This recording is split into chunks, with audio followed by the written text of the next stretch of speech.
Hey, what do you say? A little bonus content, not just for Patreons this week, for everybody. Blitzkrieg Pro's got a big show coming up this weekend. We sat down with Jeremy Leary, the head promoter, and as you'll hear in the interview, Party Animal, Blitzkrieg Pro Party Animal. That's right. That's their official title of anybody involved with their show is a party animal. So yes, you'll learn all about that. You'll learn all about what it takes to be a booker, how he got started being a booker, a promoter, whatever you want to call him, and lots of other good stuff in this interview. It was awesome to sit down with Jeremy. Big show coming up this Saturday. He'll tell you all about it. Enjoy the interview, fellas and ladies, if you're listening. Of course. All right, guys, we are hashtag blessed to be graced with the presence of Jeremy Leary. He is the promoter of Blitzkrieg Pro. Big show going down for Big Blitzkrieg Pro this weekend in Springfield, Massachusetts. He's not only a promoter, but he's also a now in Blitzkrieg. Do you guys call yourself superstars or are you guys wrestlers? I want to make sure I have the terminology correct. I don't know, man. Yeah, performer. Blitzkrieg Party Animals. Yeah. Ooh, there we go. There we go. I've been to a handful, actually more than a handful at this point now, of Blitzkrieg shows. DJ, obviously, he's out on the West Coast. He has not been to one yet. We're going to get him out there to one, though, one of these days. But before we start talking about you and stuff, tell the people about Blitzkrieg Pro. Why, in my opinion, honestly, man, it's one of the best indies in the Northeast. I'm not just saying that because you're on the show. I truly feel that way. Thank you. I started wrestling a long time ago, getting older and whatnot. I think my first match was in, I want to say 2008. I started training in 2007. I remember, grim story, but so I started going to a school, the same school I attend now, but I started going to Kevin Landry's school. It was in Palmer. It was in Chicopee. It shut down. It took him like 6 months to find another building, and it was in Palmer, Massachusetts. And we were all meeting at the gas station. And while we were waiting for Kevin to show us where we were, one of the kids got the notification on his cell phone that Chris Benoit's whole family was dead. So, oh my goodness. But yeah, so that, and then January the next year, so 2008, I started wrestling. I didn't take it very seriously at all. I'd say easily the first 3-4 years, and then when I got rid of what was keeping me from taking it seriously, I expanded my horizons a lot into the indies, and I discovered Chikara thanks to Johnny Torres, and that just flipped the whole switch on me, and everything in Western Mass at that time, it was in a small bubble. It was all the same show, nothing outside the box, match wise or anything. And I saw Chikara and it just rocked my world. And so I would bring these kind of outlandish ideas that were inspired by Chikara to whatever promotion I might be working for. And 9 out of 10 times I'd be told to piss off and that I'm killing the business, and that old gatekeeper bullshit that existed for way too long. And so the first person to kind of let me roll with some of those ideas was Eric Newton. He ran ran RPW, and he gave me the honor of wearing their strap for about a year and a half and putting me in the ring with Amazing Red, Brian Myers, Matt Stryker, Dave Cole, Smiley, just some people who really made me up my game. Unfortunately, Eric passed away kind of suddenly and unexpectedly. And at the time, I had been speaking with somebody about running a show, and initially what I wanted to do was something like this place Wrestle Jam used to do, where he'd run 2 shows a year, just to be able to do it my way. And Eric was going to work with me for that. I had his full blessing. He was going to help me, and then he passed, and I felt like it left a big hole. And so I said fuck it, or Can I cuss? Oh, absolutely. All right. Yeah, I totally. I said fuck it and booked the venue and went for it. And that was in 2015. Nice. And what do you, in your mind, what I always refer to Blitzkrieg as like you kind of referred to yourself as a party animal. To me, that like sets it off, like separates it from some of these other. I've been to big time wrestling. I haven't been to Beyond yet. I want to check out a Beyond show at one of these points. But like some of the other indie promotions in the area, at least that I've been to, it doesn't have the same feel as Blitzkrieg. Blitzkrieg totally is like a party. You're going to see stuff that you're probably not expecting to see. For example, CPA's holiday party match there, where all the guys were just in boxes, underneath boxes, like just fun shit, man. And it makes the night, like, it's great for me who's 39 and loves it. And then I'll bring my 11-year-old and he's, loving Bobby Orlando and loves CPA and all these other guys. Like, he's having a blast out there as well. Yeah, that's I love hearing that, because that's kind of what I'm going for.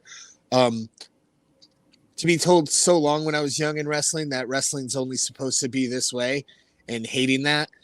And also, not to, I don't mean to sound like, I don't know, douchey was saying this, but like somebody growing up in like punk rock, like I just, it was important for me for like all styles of wrestling to be showcased.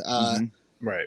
That, we have a match that might get a little crazy, and then there's a high flying match, and then Travis Huckabee can tell a story with anybody and tearing your limb apart so methodically, and then we got characters like people who are just absolute machines like VSK, and then we have characters like King Crab and CPA and Bobby Orlando, who don't get me wrong, they can go, but the character is just so like it grips you, and it's awesome. Right. So, but that's what I wanted, and I wanted to celebrate it, and I wanted it to be a party. I didn't want a promotion where everybody sat on their hands and judged it.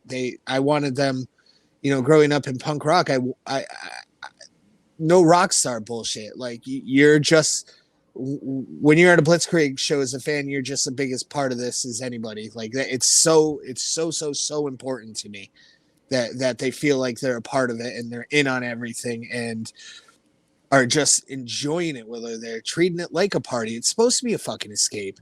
It's not, you're not supposed to study it and pick it all apart. Like, you get picked apart 9 to 5 every other fucking day of your life. Come to this, let it go, have a couple beers if that's your thing, and just, let it all out with us. Yeah, it's so true. I mean, I think especially right now, there's a lot of that in the wrestling world where they're picking apart every little thing.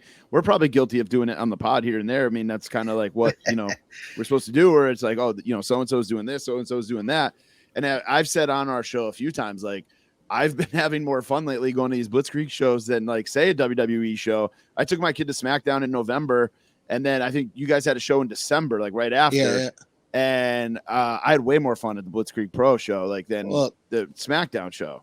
That's awesome. I love to hear that. That's like an ultimate compliment to me.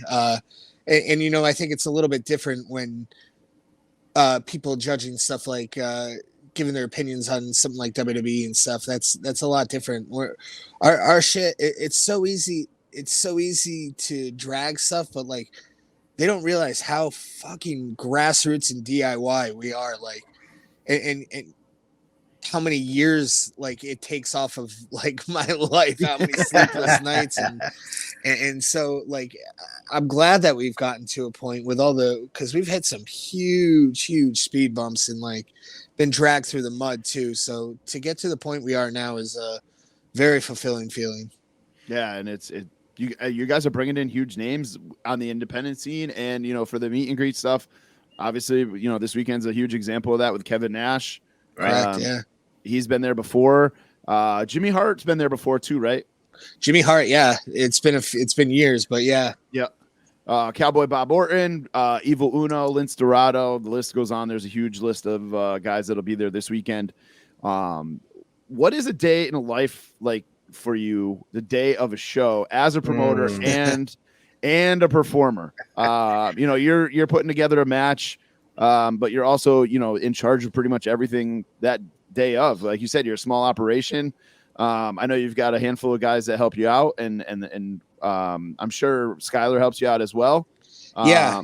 I mean, yeah, I've got myself a little team now, for sure. Like whether it's my fiance Skylar or Kirby Wackerman as well on like the huge fronts, but also people like Tim Jensen and like Ron Loves Music and John James, who are more behind the scenes, but they're like so important. And Joanna and Chris and Bev, like they're all so important. And I don't think I could ever tell them enough how much I appreciate them, because like the littlest thing they might take care of for me is one less thing to worry about, because I did start this as a wrestler. So I wanted to participate while I still can. And yeah, but so a day in the life is wake up, stretch, anxiety.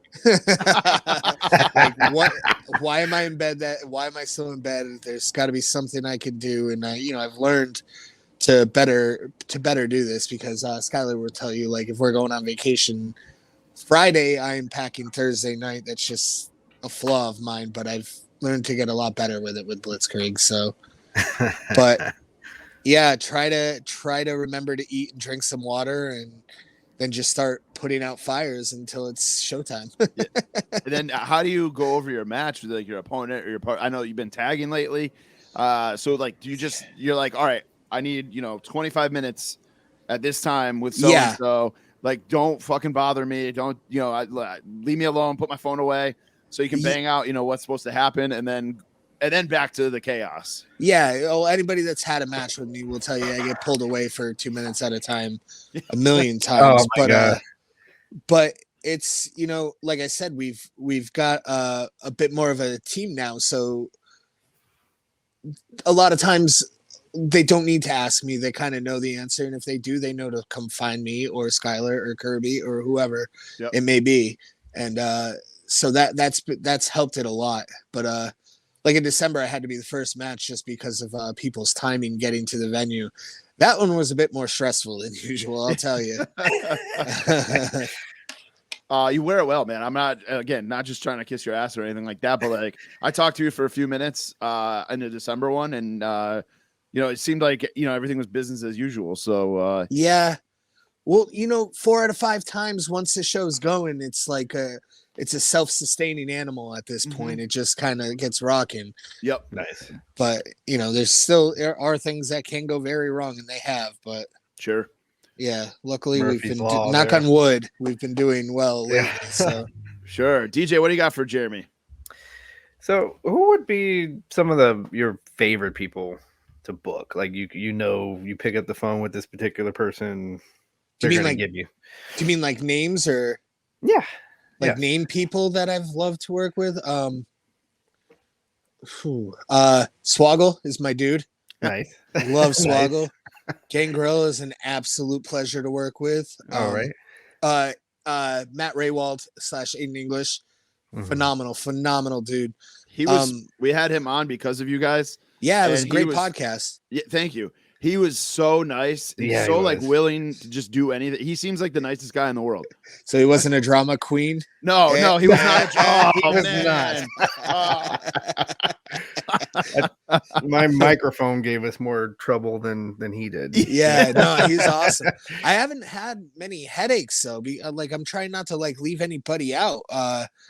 Max Casser is amazing. I love working with him a lot. I love working with him. Scotty Too Hottie was amazing. Lindsay seems so cool leading up to this and asking me what he can do, and which is awesome because he's somebody I knew once he was on the indies. He was just gonna really show the world what he can do, because being a Chikara mark, I watched him back then, so I knew how good he was for a long time. And yeah, I'm so excited to watch him in Uno without any restraints. Nice. Yeah. You got anything else, DJ? What else you got? Let's see. Why don't you go? We'll go back and forth. Go ahead and ask another one. Yeah, you covered a bunch of stuff already on stuff I had in the hopper here to ask you. But do you have a dream booking? So this is a 2-parter. Do you have a dream booking both as a wrestler and a promoter? Like, is there somebody that would just blow your mind that you got them, whether they're wrestling or meet and greet, to come to one of the Blitzkrieg shows, and then somebody you would love to wrestle that you haven't yet? Well, Finley, Oh, yeah. Regal, Oh, yeah. and one I'd love to wrestle and book, so it'd be a double victory. Yeah. Kind of a maybe some people wouldn't see it coming, but Heath Slater. Okay. I've tried, and it just hasn't happened yet, man. Because Fellow Ginger. somebody who loves the entertainment side of wrestling so much, man. That dude. How many shit situations did that dude get put in? And every time he's on TV, you're just like smiling at it, like, yep, is killer. Yeah, and X-Pac is another one I'd love to. I'd really love to have. Yeah, and I'd really love to have Mia Yim back. I'd really love to have Mickey James. Yeah, I think that's most of them. Just going back to Heath Slater, man. He seems like just nothing could get him down, and then he seems like also like the kind of guy like after the show would be cool as hell to go have a couple beers with afterwards. Yeah. And I have friends that work with him frequently, and a lot of us promoters, we talk, and nobody has a bad thing to say about him. Yeah. Everybody says it's an absolute pleasure. So how did you get hooked up with Creative Pro? I know Brian Myers runs that school. We talked to VSK about it a little bit with how he got involved there. How did you guys get hooked up with, because they have been churning out guys, MJF, Chris Statlander, and they've all worked Blitzkrieg. Just as an example, how did you guys get hooked up with them? So I got to wrestle Brian Myers in RPW. So that's when my relationship began with him. And then Mark Sterling he's born and raised out here towards like Springfield, moved out to Long Island when he decided to start wrestling again, went to Creative Pro. We connected again when I started running Blitzkrieg. And so it would start by like him bringing like a guy or two down, whoever it may be. And they're just undeniable. And like from ring work to the work they do like behind the scenes, like it's pulling teeth. It's pulling teeth around here to get a local guy who's not booked on the show to come help with the ring. And yet I have like on any given Blitzkrieg show, I'll have 4 guys from Creative Pro in Long Island coming just to help set up the ring, just to get a look and stuff. And wow. That speaks such volumes to me. And then when you do give him a shot, like for example, lately it's been Mike Anthony. Mm-hmm. He's come so many times and set up the ring. He gets a shot and he kills it. Yep. And I feel like there's something there with him he's gonna keep growing and it's gonna become awesome. So yeah, that's it, mostly through Mark and also from wrestling Brian in the past, I guess is the shorter answer. Yeah, that's cool though. I mean, like I said, they have a ton of guys and girls who have made it, and got to see him I remember seeing Chris Statlander specifically. Yeah. She right away just knew that she had something. Yeah. I gotta look at MJF for the first time when you guys did the show with Big Time Wrestling. In August. Right. That was the first time I'd ever seen him. I obviously had heard all about him and stuff, but he got to work with you guys and stuff like that. So obviously, he'd worked with us for like a couple years before that too. Yep. His rise was something like it was very cool to watch. Like, yes. The first time I had him, he was thrown in like a random fatal 4-way and like with people who I don't even know if they wrestle anymore. And like, and just to see how quickly it took off to where he is now is like the coolest thing. When you work with these guys, both as a promoter and, if you happen to wrestle these guys, do you know, like, is there something there? Obviously they probably carry themselves differently than some of the other guys. Like you can tell, I'm sure there's guys that are like, oh, this is just a side hustle for me, weekend warrior guy, if you will. But there's other guys obviously that are like, want to do this as a career. Yeah. It's business. Yeah, exactly. Do you pick that up from guys? Like, did you know that working with MJF, he was just going to skyrocket or at least make it? I mean, you could see it right away with him. And geez, yeah, I mean, I don't want to break down any walls with him, but yeah, the relationship was good the whole time. Like all the way through Even when he was blown up and signed, he would, give me kind of deals and stuff as a token of appreciation. So Nice. that was cool. I mean, I take zero credit for it, but no, somebody like him, like was never even an option. Yeah. And I feel like that's the same with VSK. It's just taking longer for whatever the reason may be. Yeah. But the dude's undeniable. Yeah. I agree. Yeah. He's another one. We got hooked up with him through you, obviously, and he's just super nice. Nicest guy. And he would just talk. Like he goes, I'm sorry, my answers are long-winded or whatever by nature or whatever. And it, time wasn't an issue or anything. Feel that is awesome. So, my last question for you before we get to a fun one here, and then I'll let DJ fire some ones off. But sure. Aside from the last minute cancellations and stuff, what's the biggest challenge of running a promotion? Oh, I think keeping everybody happy. I take great pride in trying to make our locker room a very positive place where everybody's actually glad to see everybody. And maybe I'm being naive, but I feel like we're all kinds of friends as like the core roster, and that's super important to me, and I love that because there's a lot of bullshit in wrestling, and there's I don't want anybody back there to be like the cool kid where they are sitting in a corner not talking to anybody, feeling like they're above them. Like, we're all in there, we're all friends, like, mingle with everybody, enjoy it. But the double-sided part to that is sometimes I find myself really overbooking because I just want to give everybody a spot on every show because I love them all. And that can be very, very tough to balance. And I've done it sometimes where I feel like it affected the show, and I have to find that balance. So that part's super difficult, and finding new places is very difficult because I bet, yeah. As awesome as wrestling is and can be, and like as much good as we can do in the community with even like people that are indies who have nothing but give everything, it still has that bad stigma sometimes that we're all just rednecks that want to I don't know, don't shower and just bring all the kids to the wrestling.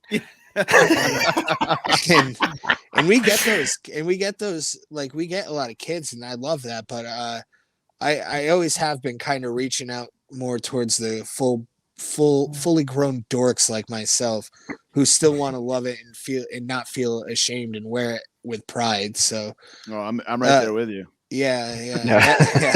I think that went off the path a little bit, but I think those are the two hardest things: is finding venues and trying to keep everybody happy. And man, I fucking suck at Twitter, man. I'm trying so hard, but man. Just a follow up to that real quick. Is there a challenge? So for those of you guys who don't know, Jeremy is engaged to fellow Blitzkrieg superstar, Skylar. Party animal. Party animal. Sorry, Blitzkrieg Pro party animal. Skylar, is there any, with the booking and stuff like that, is it challenging being in a relationship with someone who's in the promotion as well and has her hands in it, obviously? No. All right. I could see how it could be, but I am lucky because I have the best girl in the world, in my opinion. But no, it's never been like that. Okay. Sometimes she'll be like, I don't know, like, and it's never with her.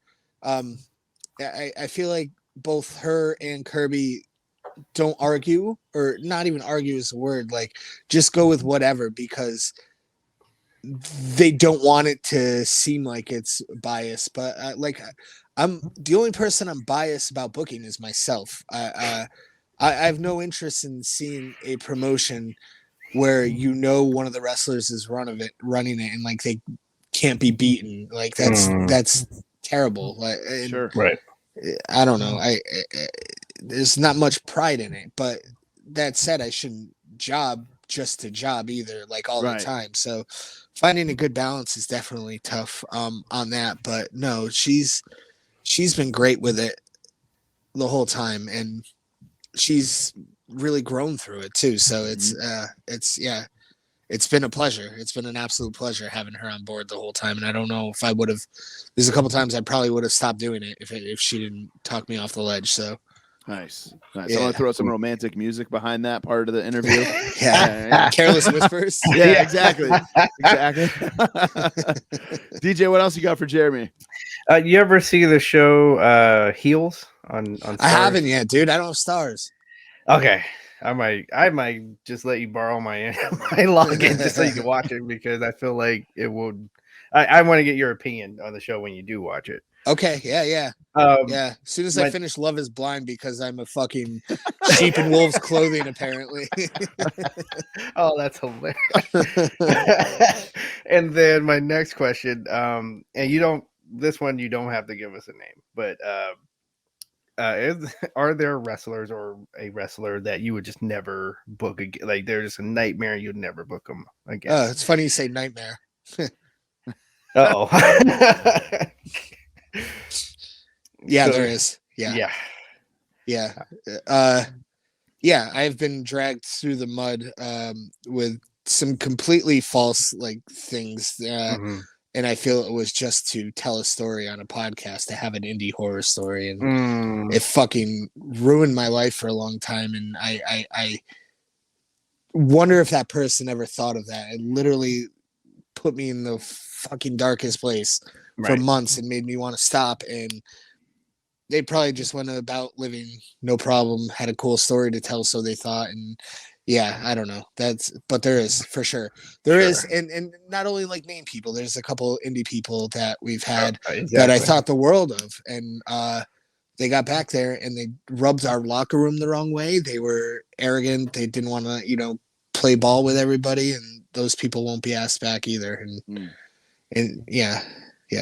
So the double-sided sword of this, the unfortunate part of doing this, is that there are some people out there that just, oh man, yeah. Yeah. The worst part is that, like, you never know it, because some people you think are good people and you have them, and some of the most like absolutely terrible things come out about them. Like, I was in a fucking stable with Rude Boy Riley, and who ended up being a bottom of the barrel fucking pedophile. And that absolutely rocked my world, because like I said, I've always, part of what was so important was having a good solid locker room. And still, some people just slip through the gates, and it's unfortunate, but you just try to learn from it and keep going. And just keep the locker room good, because there's some people, when I take other bookings, when I get in the locker room, I'm like, all right, dude, I know you're a better wrestler than me. That like treat people like fucking people still. Right. Exactly. Build people up with you. Yeah, there's enough pie for everybody. Yeah, you can be a better wrestler. It doesn't mean you have to treat people who are not as good as you like shit. That's like, this is not the real world, Right. No. Right. It's too bad. And that's a good segue to get something fun going. Let's transition to our last question for you. This is always a fun one, and I've been riding this one. We're just going to steal it. If you listen to the Matt Raywall and the VSK interview, it's probably coming. But what would be, we stole this from our buddy Phil Gentile, who hosts the Fig Cave podcast. One last meal. What would it be? What would it be? If I wasn't such a foodie, I might actually look like a wrestler. So, let's see. It'd be huge, because can't choose just one thing. Chicken franchise, extra lemon. All right. A fish tacos from Lupe's in New Hampshire. Okay. Wings. Just wings. It could be Hooters wings or I like them. I like them either super breaded or like super crispy. That's my go-to with the wings. But geez, I'm trying to think what else. A good beer. A 2 weeks notice beer. Plug. Plug. 2 weeks notice beer. Yeah, geez, and I'm trying to think. And I love broccoli, which is a weird one with all the weird foodie All shit. the- Oh, and dude, a jerk pork chop, a Jamaican jerk Ooh. pork chop, I've cooked had on that. a grill, Yes. dude. No, Yeah. I've All had right. that. I'm gonna have to agree with you on that one. Yeah. Yeah.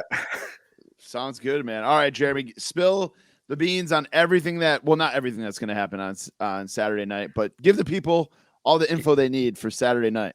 Yeah, no problem. Show's called PMA. It's going to be at Tower Square right outside the White Lion Brewery in Springfield, Massachusetts. Super like WCW show in the mall vibes, which I love. Oh, nice. We pushed the doors forward a little bit to 5:30 just so everybody gets a chance to get their autographs and stuff, because I feel like it's going to be a big night for meet and greets. Sure. Kevin Nash will be there. Lindsay Dorado versus Evil Uno. Max Caster versus O'Shea Edwards. VSK versus Travis Huckabee for the title. Tag team title match. It's MSP versus myself and Perry Von Vicious versus CDC versus the Miracle Generation. Wow. Speaking of how I book my fiance, Skylar teaming with the Hardcore Geeks, Riley Shepard and Kennedy Copeland against 3 deathmatch maniacs, Jeff Cannonball, Bam Sullivan, and Dr. Cube. What else we got? I'm really excited. We got a fatal 4-way with all kind of fresh faces. So Right. I'm really excited for that with Ichiban, Mike Anthony from Creative Pro that I just said, Sassy Boatwright, and Jet Jagori. If you haven't watched any of his stuff on Twitter, you watch it. It's fucking hilarious. Good. The Dick Move match, which is me booking pretty much 2 of our fan favorites against each other, just to see who gets shared for more. It's CPA versus King Crab. Oh, I didn't know that. Shit. Yeah. Those are 2 of my favorites. It's 2 of everybody's favorites. Oh, man. Oh, see man. the chant offs going on. Let's see. Yeah, we'll see. And then Sammy Diaz versus 50 Cal. Oh, all right. And one match we haven't been able to announce yet, so you'll get it here first. I think the only one we haven't announced, but it's going to be, originally it was going to be the Shook Crew versus Kirby Wackerman and a mystery partner. Bryce, get well soon, my friend. Yeah. Collapsed lung, just got a surgery, had a tube like longer than my leg in his body somehow. Whoa. But so he will not be able to compete, obviously. So it's going to be Bobby and a mystery partner against Kirby and a mystery partner. And so that one should be fun. Right.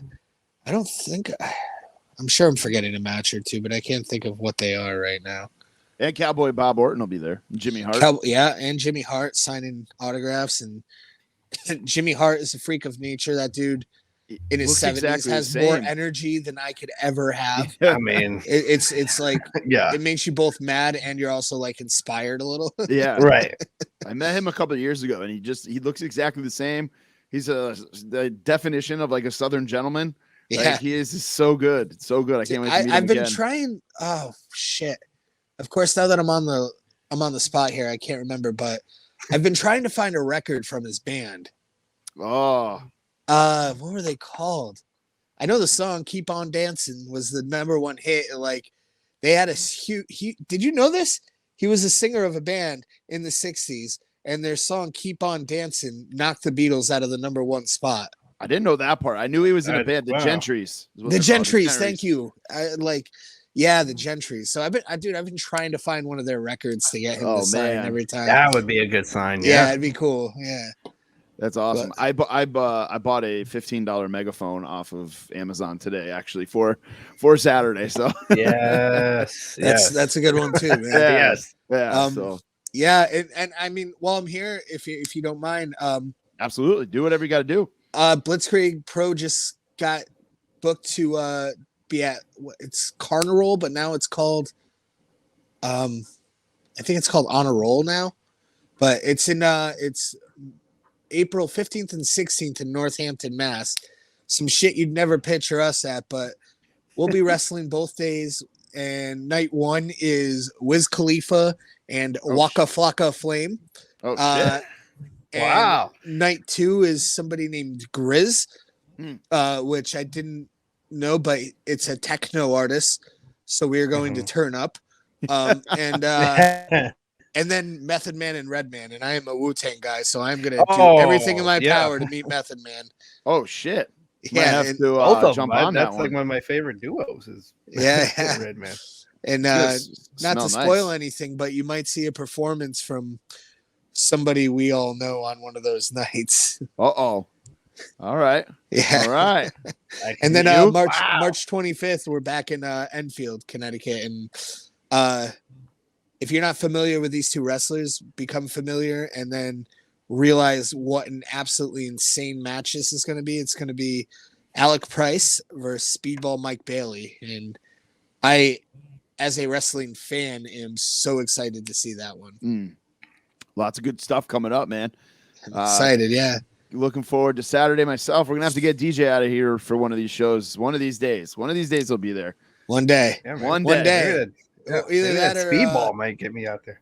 Yeah. Oh man, no kidding. It's been a long 5 years or whatever it's been since he's been allowed to wrestle in the U.S. So I'm stoked. Yeah. My big huge goal, and I'm speaking it into existence now, is that Blitzkrieg is amongst the companies that is asked to participate in WrestleMania weekend by next year. And I think it's in California next year. It is. Yep. Maybe we'll have to bring the fucking show to you. Yeah. There we go. There we go. Yeah, because that'll be my hometown is where WrestleMania next year will be. So hell yeah. I would love that. All right, I'm gonna crash on the couch then. All right, Jeremy, thanks for joining us. I will see you Saturday. All right, guys. Thank you so much. Hey, thank you guys for supporting Blitzkrieg all the time. Course. Really appreciate Absolutely. it more than you know, man. Absolutely. It's so much fun. All right, guys. There it is. The interview with Jeremy Leary. And if you are a Patreon member, you guys can hear our this and that like we do with Matt Raywald. We recorded a quick little this or that, 10 questions. We spin off a couple of them and talk a little bit deeper in a few of them. But overall, great time with Jeremy Leary. You guys can check out Blitzkrieg Pro at blitzkriegpro.net, Blitzkrieg Pro on Twitter and Instagram. And of course, the big show this Saturday night, February 26th, as he talked about, at White Lion Brewery in Tower Square in Springfield, Massachusetts. Come on out. I'll be there with my run in podcast hoodie on. Come say hi. Come meet Kevin Nash. Come meet Jimmy Hart. Come meet Cowboy Bob, Lindsay Dorado, Evil Uno. A lot of big names going to be there this weekend. It's going to be a good time. I'll see you there.